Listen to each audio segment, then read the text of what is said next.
In the data table above were produced by a sleep researcher studying the number of dreams people recall when asked to record their dreams for 1 week.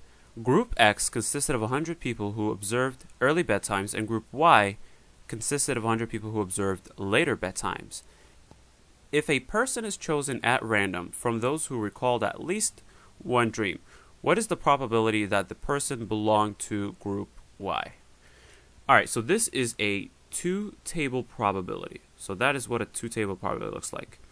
Whenever you're trying to answer these questions, it is almost like the only thing that really matters with these is understanding, when you're trying to come up with a probability, what is going to be the numerator and what is going to be the denominator. What are you going to be dividing by and what are you dividing with? Alright? So when you read, you want to read from here. This is the meat of this question. That's where it matters. And they're asking, if a person is chosen at random from those who recalled at least one dream, you stop right there, and what you've just read is your denominator. Okay?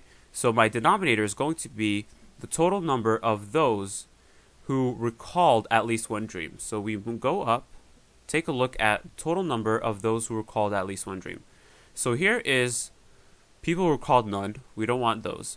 Here's the people who recalled at least 1 to 4 and 5 or more. So the total here are everybody who recalled at least one dream.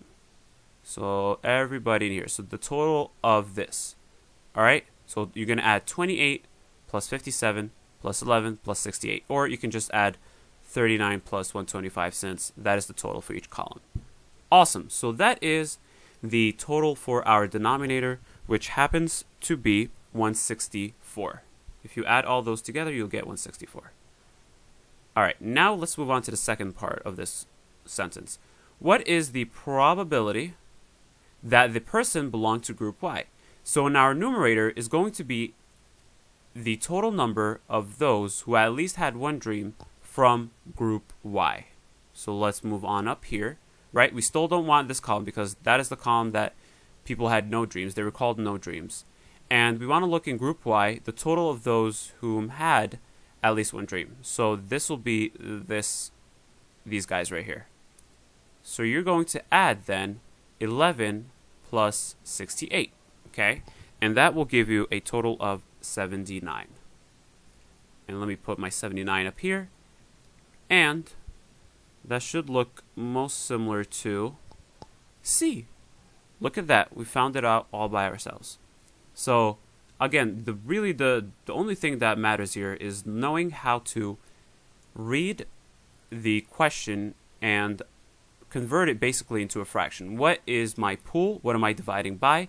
And what am I dividing with? What is my numerator?